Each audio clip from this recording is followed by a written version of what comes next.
Welcome back to Jurnal Belajar Bahasa Inggris. Kita ke materi adjective and adverbs, bagian types of adjective. Jadi untuk bentuknya, itu kita bisa katakan adjectives describe people, things, and place. Jadi kata sifat itu mendeskripsikan adjektif ya, kata sifat mendeskripsikan orang, benda, dan tempat. Terdapat banyak different types of adjective. Contoh, opinion. Terdapat misalnya nice, beautiful, complicated, fantastic.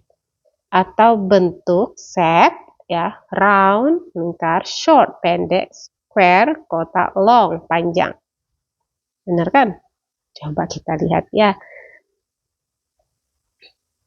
Oke, benarnya bulat, persegi, pendek, panjang. Kemudian color warna. Color warna ada blue, green, yellow, red.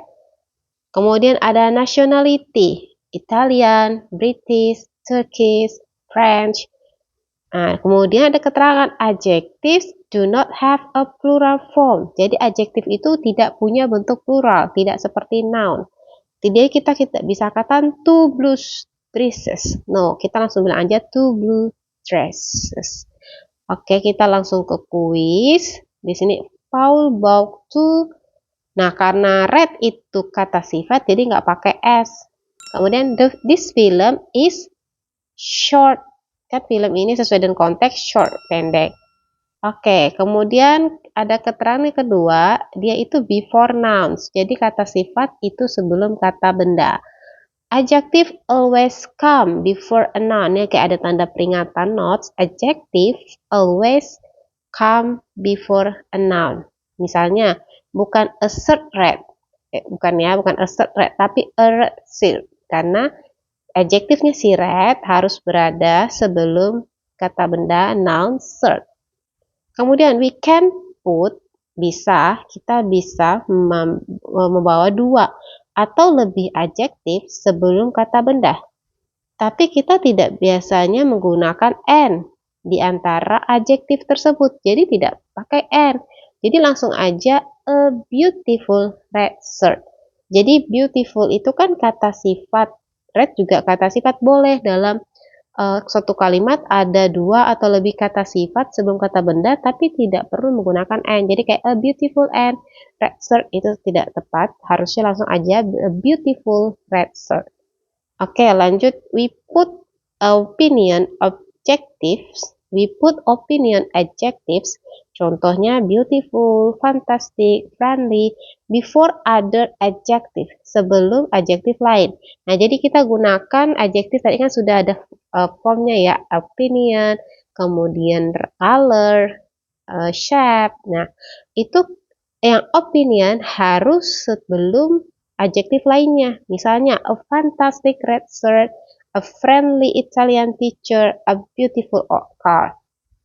Jadi itu. Nah, kita lihat lagi sebelumnya ya, formnya. Oh ya, ada nationality. Lupa dengan nationality. Oke, kemudian kita put nationality adjective. Jadi ada nationality adjective.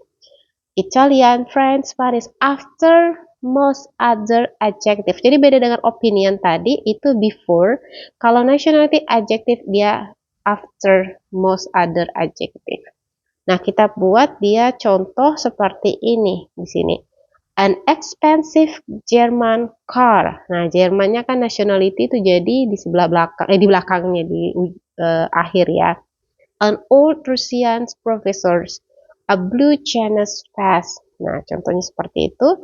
Kita coba lagi baca selanjutnya. We always put material adjectives. Nah, kita selalu menggunakan material adjectives.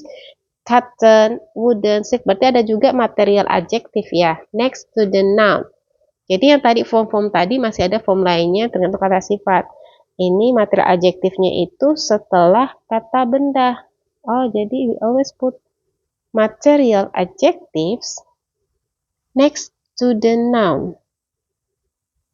Maksudnya next to the noun, atau saya salah artikan sebentar, kita artinya apa sih?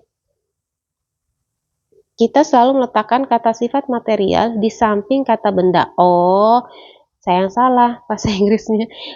Next to the noun itu bukan next to ya, astagfirullah, kan kita sudah belajar di bagian preposition in place ya, next to, by, beside, di samping. Jadi bukan berarti next to itu artinya setelah kata benda tapi di samping.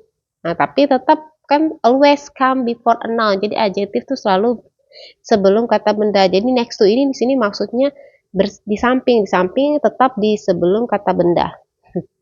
Gimana sih? Ya, maaf ya, saya tuh memang suka penyusunannya itu, makanya speakingnya kurang bagus juga karena waktu mau menyusun katanya juga masih kurang lancar gitu. Oke, jadi kita lanjut aja ke sini. A red leather jacket. Jadi kan material, jadi material itu harus berdampingan dengan kata benda. Seperti itu ternyata ya. An old wooden table. Jadi pakai wooden ya, material setelah kata benda berdampingan kata benda table, tapi sebelumnya nih. Kemudian a China silk shirt, sama silk bahannya, materialnya, shirt kata benda, jadi di samping kata benda dan pastinya di sebelum kata benda itu adjektifnya ditempatkan. Oke, kita langsung ke quiz. We met a, nah Spanish itu kan nationality ya, jadi pakai yang Spanishnya di akhir, which is correct. She works, she wore nih sama-sama she wore. Ini ada perbedaan di sekitar sini. A French dress cotton. Kalau berdasarkan keterangan ya harusnya ini kan dia ada. Ini saya juga bingung mana yang benar ya. Karena kan katanya kalau material, ini kan cotton itu kan material ya. Cotton ini kan material.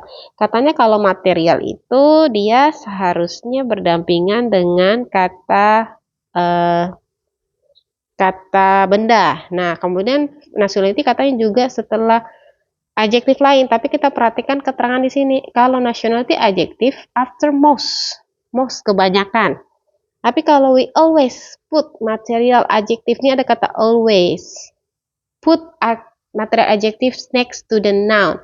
Nah, sedangkan yang national adjective itu most other, berarti kebanyakan, tapi bisa jadi tidak. Nah, maka menurut saya, maaf kalau salah ini, jawabannya she wore a French cotton dress.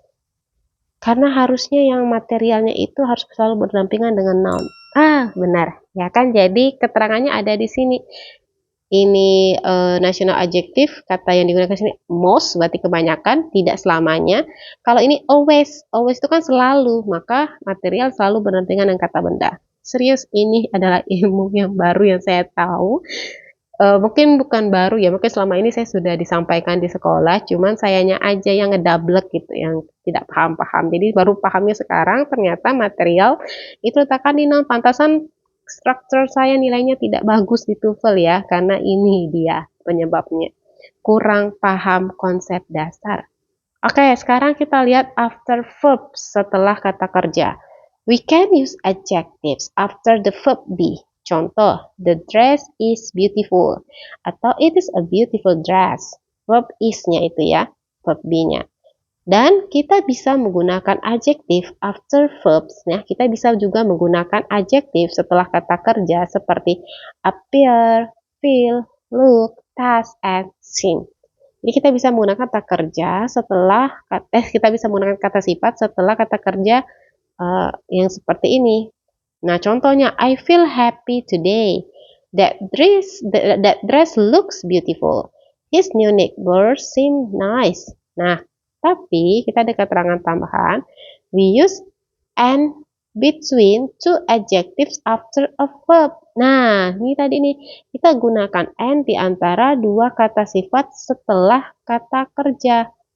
Kalau ini keterangannya dia tidak ada kata benda ya. That biology exam was long and difficult. Nah, kalau tadi kan untuk dia yang berdampingan dengan kata benda tidak perlu kita pakai and, kayak a beautiful red shirt. Nah, ini kan menjelaskan benda tersebut. Tapi ketika kita setelah kata kerja, nah di sini kita tidak ada lihat dia keterangan dari kata bendanya ya. Kalau yang saya lihat, mohon konfirmasi dan perbaikan dari teman-teman yang lebih paham. That biology exam was long and difficult. Nah, jadi di sini kan sudah jelas mungkin ya, yang dimaksud long and difficult itu biology examnya gitu.